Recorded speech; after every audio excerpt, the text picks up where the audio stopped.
They strung you along pretty good. They did. I was convinced we were going elsewhere. So, but it was worth the wait. We're excited, ready to get out to the East Coast.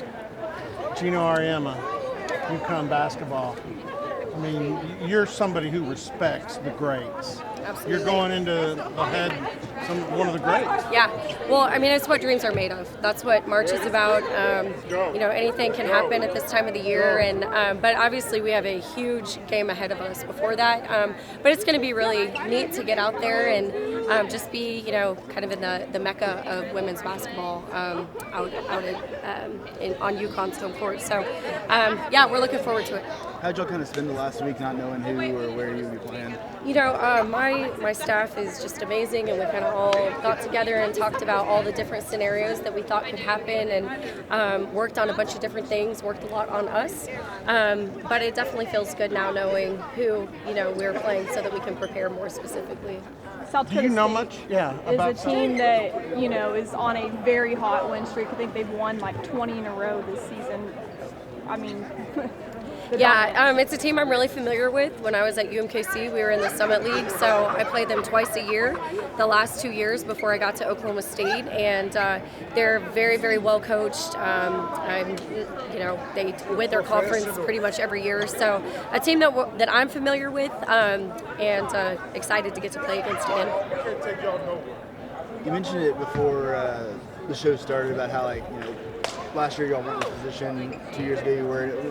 What's this past year been like to just kind of get back to this point and where you are today? Yeah, it's been the most fun, amazing ride that I've ever been a part of from start to finish. We've just got amazing kids that are so bought in. They were hungry all season long to get to have this moment. And so it's just been the ride of a lifetime, honestly. And, having Harlow and just that personal side of it and all the success that we've had on the court, I mean, it's just been a really fun ride. Yeah, you got your crying in early. I mean, when you started talking about that year. Yeah, definitely. A lot of hard work goes into, being one of the very few teams that gets to play. I think there's a 17% chance to play in the tournament. And so to be in that very select few means a lot. And just really thankful for a staff that helped me go out and get the right kids, and thankful for a team that is so bought in and, just would run through a wall for us. We would run through a wall for them. So it is very emotional. But at the same time, we're not ready to be done. We want to keep going here. You mentioned that you thought you guys were more deserving of a 7 seed. Do you use that as motivation going into this tournament? Yeah, I don't know. I mean, I don't think it matters, honestly. It's something I wish we could have got a little more respect throughout the season, but at this point in time, none of that matters, and we just got to show up and do our thing.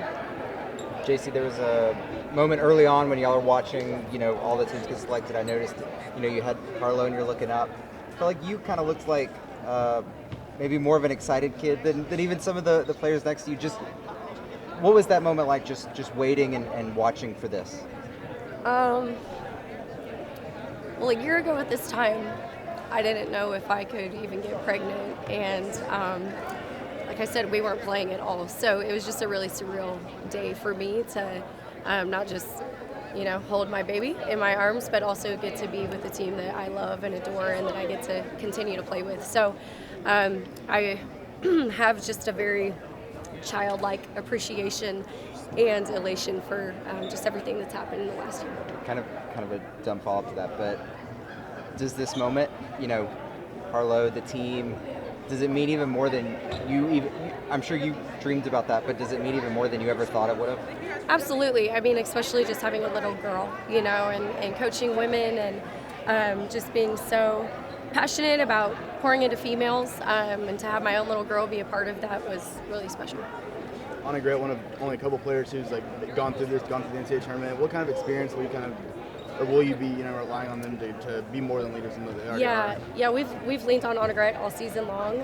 She's just got that veteran experience, and she's not the most vocal leader, but it's really just her poise and leadership that she brings through that experience that we'll lean on, and I know that, she always shines the brightest in these moments, so I'm excited for her to have her last March with us. You and Jenny over at OU have been such advocates of women's basketball in the state and getting the sport to be bigger and bigger every year. Having both OU and OSU in a March Madness setting, what does that mean for the state, especially in women's sports? Yeah, it's amazing. To get to have so much talent and just get the fans in the stands that I think both of our programs have brought. That's incredible, and I know that's a real passion of both of ours, and she's done an amazing job with that. I'm really proud of the trajectory of our fan base and how it's gone this season and will continue to go. We definitely want to continue to stay on that track. There were a couple teams got announced that y'all beat this year. There were some reactions from like, wait, we could be that spot. Just I have to imagine, and you don't have the bracket memorized, I'm sure, but when you sit down and look, y'all beat a lot of teams that are in this tournament. I have to imagine that's something this group can feel confident about heading into this. Definitely. No, we've kind of said it all year long. The quote-unquote giants, we found a way to take them down, and that's one of my favorite things about this team is there's no challenge too big for them. They're fearless. So it didn't matter who popped up on that board today. I knew our team was going to have the same approach regardless. Have you met or been around Gino at all over your coaching or playing career at all? Yes. When I was at Kansas State, we played them 2 years. We went there one time, and then they came to us one time. And, he's someone that, who doesn't, admire him and the work that he's done. And it's just someone I've always really looked up to. And he's kind of been, the guy that everyone's been chasing for the last 20 years. So it's really cool, just the thought of potentially getting to play him.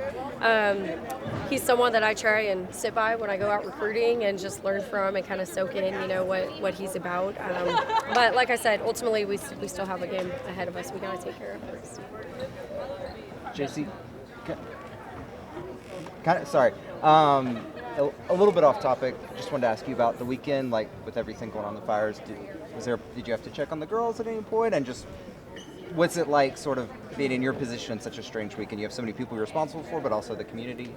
Yeah, well, thankfully we didn't have any players that were ever really close to being in harm's way. My staff, however, several of my staff members had to evacuate and, come over and stay at our other staff members' homes. And so, but all in all, I think this is just another example of how strong Stillwater is, how strong this community is, to see everyone really just come together and rally around each other. That's what makes being a part of Oklahoma State so special.